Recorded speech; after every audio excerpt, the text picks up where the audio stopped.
जय श्रीमन नारायण। ए पर जे टिप्पणी हम करे जा रहल बा रामानुजदास श्रीमान गट्टू वेणुगोपाल स्वामी जी के द्वारा दिहल गयल बा। अध्याय 18 मोक्ष संन्यास योग श्लोक 59। यदि अहंकारम् आश्रित्य न योत्स्य इति मन्यसे मिथ्यैष व्यवसायस्ते प्रकृतिस्त्वां नियोक्ष्यति। ओम। गीताचार श्री कृष्ण परमात्मा अर्जुन समेत हमनी सबके मोक्ष संन्यास योग सिखा रहल बानी। परमात्मा कह रहल बाड़न, हे अर्जुन, हमार बात ना मानवता सर्वनाश हो जाई। अगर तू अहंकार और अहंकार से सोचत बाड़ू कि का तोहरा खातिर अच्छा बा और का बुरा बा, ता हमार बात और हमारा आज्ञा के उल्लंघन करी आ सोचत बाड़न कि तू युद्ध ना करब।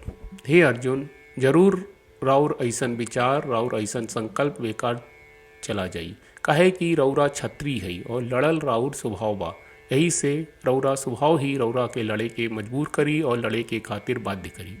ई कह के श्री कृष्ण परमात्मा ई साफ कर रहल बाड़े कि अर्जुन के स्वाभाविक वृत्ति उनके लड़ाई करे खातिर जरूर प्रेरित करी। और यही साफ कर रहल बाड़न कि अगर अर्जुन उनकर बात सुनी तो हर पहलू आ मामला में अर्जुन के देखभाल करिए। यही से श्री कृष्ण परमात्मा के वचन के ध्यान से सुन के हमनी के कल्याण खातिर परमात्मा के दियल भगवत गीता के शिक्षा के अनदेखी ना करी। सबका भगवत गीता से परिचित करावे के कोशिश करी। हर काम में श्रीमन नारायण की सेवा मान के और प्राप्ति खातिर श्रीमन नारायण मात्र एकरा के आपन जीवन के एकमात्र उद्देश्य बना के श्रीमन नारायण की शरण लेके श्री कृष्ण परमात्मा के वचन के ठीक श्लोक के रूप में जैसन वा वैसे ही दोहरावे की कोशिश करी जा। यद्यहंकारमाश्रित्य न योत्स्य इति मन्यसे मिथ्यैष व्यवसायस्ते प्रकृतिस्त्वां नियोक्ष्यति। श्रीमद् भगवत गीता का पूरा सार श्री कृष्ण परमात्मा ने अध्याय 18वें के श्लोक 65 से 70 में 8 काम करे खातिर दिले बाड़े। श्री कृष्ण कहले, हम ओ लोगन से प्रेम करनी जो लोग इन 8 बातन के मान तारे। हम ओ भक्तन के हर तरह से रक्षा करब। श्री कृष्ण परमात्मा के द्वारा बोलल गईल संपूर्ण भगवत गीता सुनला के बाद अर्जुन कहले, करिष्ये वचनम त्वा, जेके मतलब बा, कृष्ण मैं उही करब जौन आप कही। यही कारण बा श्री कृष्ण अर्जुन के हर तरह के सफलता आ विजय प्रदान करेले। आई परमात्मा के आपन व्रत देई कि हमनी के ये 8 गौ कर्म के पालन करी जा। ई वचन परमात्मा के देवे से बड़न कौनो पूजा तपस्या यज्ञ नहीं। हम 8 प्रण कहब जौन हमनी के करे के चाहिए। आप सब कृपया इन्हन के आपन दिमाग और दिल में सोची।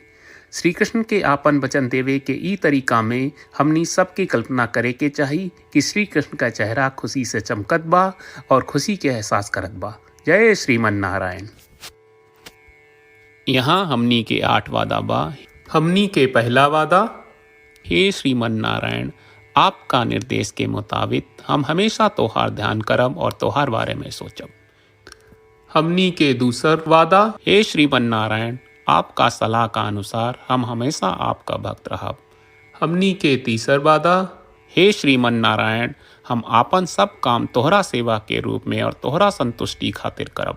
हमनी के चौथा वादा, हे श्रीमन नारायण, जैस की आप माने के कहले रहलू, हमरा बहुत विश्वास बा कि हम आपके होई और हम हमेशा आपन दोनों हाथ जोड़ के आपके नमस्कार करब और आपकी पूजा करब। हमनी के 5वां वादा, हे श्रीमन नारायण, हमरा के तोरा बात माम एकम शरणम ब्रज 1866 याद कहले, जहाँ आप हमरा के आपन का अर्पित करे का कहा। श्रीमन नारायण, मैं हमेशा तोहरे शरण में रहब। हमनी के 6वां वादा, हे श्रीमन नारायण, हमरा के तोहरा बात माँ सुचहा 1866 याद कहले कि आप हमनी के शोक ना करे का आश्वासन दे रहे बड़े। हम अब और शोक ना करब। हमनी के 7वां वादा, हे श्रीमन्नारायण, आपने हमरा खातिर श्रीमद् भगवत गीता के वितरण करके हम सबके कृपा कहले और आशीर्वाद दहले बा। हम वादा करत बानी कि रोजाना कम से कम एक श्लोक पढ़ब या सुनब। हमनी के 8वां वादा। हे श्रीमन्नारायण, आप गीता के पूरा मानवता तक ले गयलू। हम गीता में आपके दिव्य वचन के उन भक्तन तक पहुँचावे के प्रयास करब जे गीता से अपरिचित बा।